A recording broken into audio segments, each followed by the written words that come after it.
The United States does not rule the global economy by force alone. Its true power rests on something far more fragile: trust. Trust that U.S. Treasury bonds will always be repaid. Trust that the dollar will hold value tomorrow, next year, and decades from now. Trust that, in moments of crisis, America remains the safest financial harbor on earth. This belief has survived wars, recessions, and political turmoil. But history shows that trust is not permanent. It erodes quietly, often unnoticed, until one day it breaks. Today, subtle warning signs are emerging across global markets. Bond yields rise even as confidence falls. Foreign central banks quietly reduce dollar exposure. Currency hedges grow more expensive. These shifts rarely make headlines, yet they shape the cost of mortgages, the stability of pensions, and the price of everyday goods. This is not a story of sudden collapse. It is a story of slow pressure building beneath the surface. And the question now facing America is simple but unsettling. What happens when the world begins to doubt the dollar's throne? Long before a crisis becomes visible, markets begin to whisper. In the United States, those whispers appear in places most Americans never look. The yield on the 10-year Treasury climbs not because growth is strong, but because investors demand higher compensation for risk. Short-term bills swing wildly as debt ceiling deadlines approach, revealing political uncertainty priced into interest rates. The U.S. dollar index, once steady, shows sharper volatility, signaling stress beneath the surface. Credit default swaps on U.S. government debt, once unthinkable, quietly exist and occasionally spike. At the same time, foreign central banks report a slow but persistent shift in reserves, adding gold and alternative currencies. None of this suggests collapse tomorrow. But history teaches that early warnings rarely arrive with drama. Before 2008, interbank lending froze quietly. Before the Great Depression, leverage expanded invisibly. Today's signals are similar, technical, abstract, easy to ignore. Yet together they form a pattern. Confidence is no longer automatic. It is being measured, questioned, and priced, day by day. To understand why these signals matter, we must examine the mechanism of shock itself. The dollar's dominance is reinforced through U.S. Treasury markets, the deepest, most liquid pool of capital on earth. When trust is high, global investors accept low yields, allowing Washington to borrow cheaply. But when confidence weakens, yields rise, liquidity thins, and volatility spreads outward. Higher Treasury yields push up mortgage rates, auto loans, and corporate borrowing costs almost immediately. Banks holding long-dated bonds face unrealized losses, a familiar pressure seen during recent regional banking stress. Meanwhile, a stronger or unstable dollar strains emerging markets that borrow in dollars, triggering capital flight and currency crises abroad. Those global tremors then reflect back into U.S. markets through trade, equity valuations, and financial contagion. This feedback loop is dangerous because it accelerates quietly. No single trade causes collapse. Instead, small shifts in risk perception compound, until the system moves faster than policymakers can respond. History offers sobering comparisons. In Argentina, faith in government debt eroded slowly through repeated fiscal promises and currency controls, until markets finally refused to roll over bonds. Greece's crisis followed a similar path. Rising yields, shrinking liquidity, and the moment investors questioned repayment, the system collapsed almost overnight. Turkey and Venezuela show more extreme outcomes, where inflation and currency loss destroyed savings and social stability. The United States is not these countries. Its economy is larger, its institutions deeper, its currency global. But the lesson is not about scale, it is about sequence. Every crisis begins with confidence, then doubt, then repricing. Even Britain faced a warning in 2022, when bond markets revolted against fiscal policy and forced emergency central bank intervention. These cases reveal a universal rule. Markets tolerate debt and imbalance longer than expected, then react faster than imagined. America's advantage is time and credibility. Its risk is assuming those advantages are permanent. When global confidence shifts, the impact inside the United States is rarely abstract. It arrives in everyday life.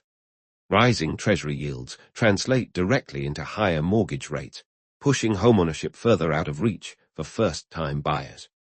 Credit card interest climbs, stretching household budgets already strained by inflation. Small businesses face tighter lending standards as banks protect balance sheets. Pension funds and insurance companies, heavy holders of bonds, must reassess risk and returns, affecting retirement security. A volatile dollar also reshapes prices at the grocery store, as imported goods fluctuate in cost. Even wages feel the pressure, as companies delay hiring or investment amid uncertainty. During the 2008 crisis, Americans learned that financial stress does not stay on Wall Street. Job losses, foreclosures, and disappearing savings followed quickly. Today's environment is different, but the transmission mechanism is the same. When trust weakens at the top of the system, the consequences move downward into households, communities, and daily choices.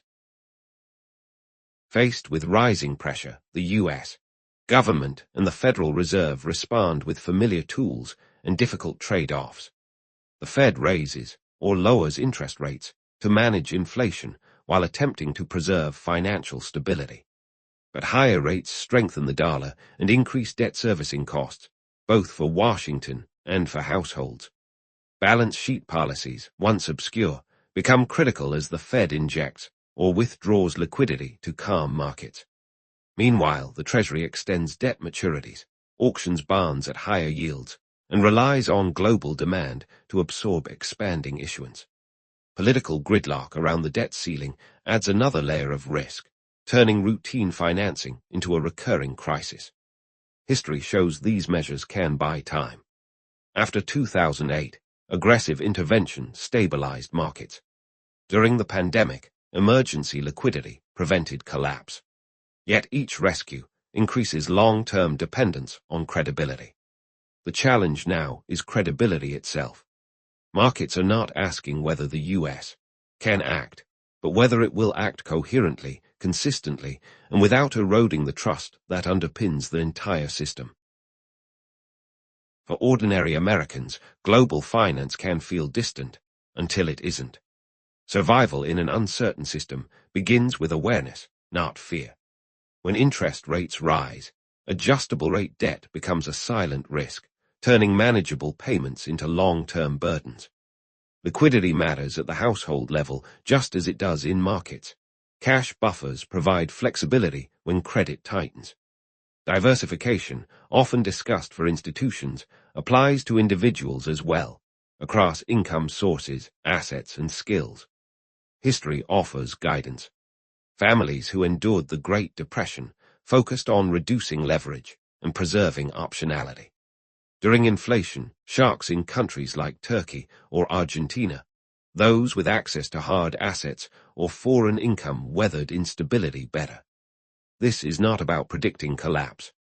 It is about resilience. Understanding how bond yields affect jobs, how the dollar influences prices, and how policy decisions ripple outward empowers people to respond calmly. In periods of uncertainty, preparation is not pessimism. It is prudence. At its core, the dollar's power has never been guaranteed by law or military strength alone. It has been renewed, day after day, through global participation. Oil contracts priced in dollars. Trade settled through U.S. banks. Reserves held in treasuries not because they were perfect, but because they were trusted. This network effect is difficult to replace, yet not impossible to weaken. As geopolitical tensions rise, more countries experiment with local currency trade and alternative payment systems. These efforts are small, fragmented, and inefficient for now, but they signal a world hedging its exposure. The dollar does not need to be abandoned to lose influence. It only needs to be questioned. History shows that financial dominance fades not with a crash, but with a gradual shift in behavior. The fragile throne of the dollar still stands. But it stands because millions of actors choose to support it every single day. The danger in this moment is not panic, but complacency. The United States has faced crises before and survived, reinforcing a belief that outcomes will always bend back toward stability. After the Great Depression came reform. After 2008 came recovery. Each time, trust was repaired. But trust is not an on-off switch. It weakens incrementally when inflation surprises households, when political conflict threatens default, when policy signals conflict rather than align. Markets notice patterns even when people do not. Rising term premiums in bond yields suggest investors want compensation for uncertainty beyond inflation. Wider bid-ask spreads reveal thinning liquidity beneath calm surfaces. None of this feels dramatic. That is precisely the risk. The most consequential shifts in financial power rarely announce themselves. They unfold quietly while daily life continues. The dollar's throne has not fallen, but it now rests on a narrower base, sustained less by assumption and more by constant, fragile confidence. In the end, the story of the dollar is a story about choices. Choices made by policymakers when faced with pressure. Choices made by markets when weighing risk against familiarity. And choices made by ordinary Americans navigating a system they do not control but must live within. The dollar's fragile throne still commands the global stage, not because it is flawless, but because alternatives remain uncertain. Yet history reminds us that dominance is never permanent, only maintained. Trust must be earned repeatedly, through discipline, transparency, and restraint. If it is squandered, no emergency tool can fully restore it. The world is watching not for perfection, but for coherence, for signals that the United States understands what is truly at stake. Because when trust fades, power does not disappear overnight. It drains slowly into higher costs, fewer options, and harder futures. And by the time that loss becomes obvious, reclaiming it may already be out of reach.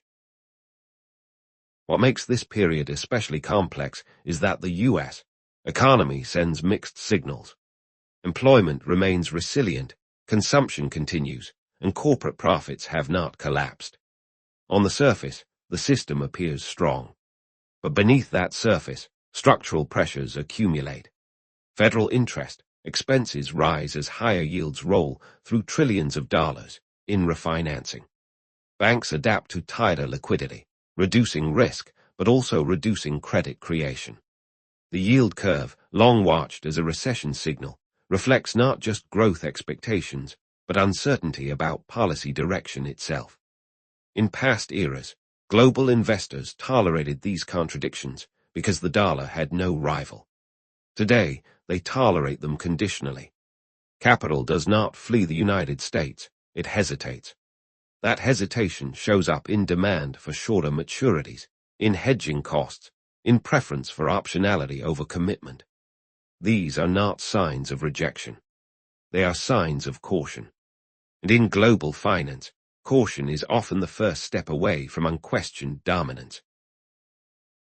Geopolitics now intersects with finance in ways the post-Cold War world rarely experienced. Sanctions, once targeted and rare, have become a routine policy tool. While effective in the short term, they carry long-term consequences for trust in dollar-based systems. Countries observing frozen reserves and restricted access quietly reassess risk. Not because they oppose the United States, but because they must plan for uncertainty. This dynamic accelerates investment in parallel payment networks, regional settlement mechanisms, and gold accumulation. None of these systems rival the dollar's scale or efficiency, but they do not need to. They only need to exist as alternatives. History shows that when financial infrastructure becomes politicized, users seek redundancy. For the United States, this presents a dilemma. The same power that enforces global rules also encourages others to reduce dependence. The dollar remains central, but its role shifts from unquestioned default to dominant option among several. That shift, subtle as it seems, reshapes the future balance of economic power. Inflation adds another layer of strain to the trust equation.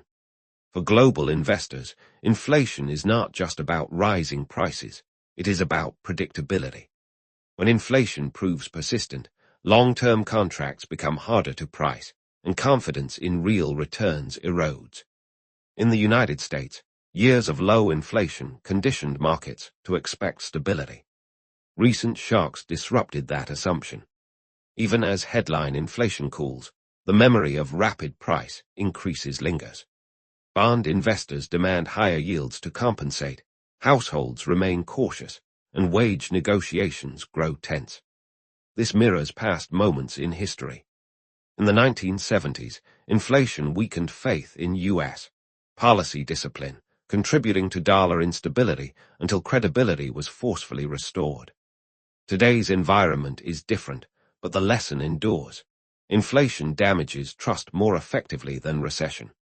It quietly transfers wealth, distorts signals, and forces every participant in the economy to question the reliability of the system itself in the final measure.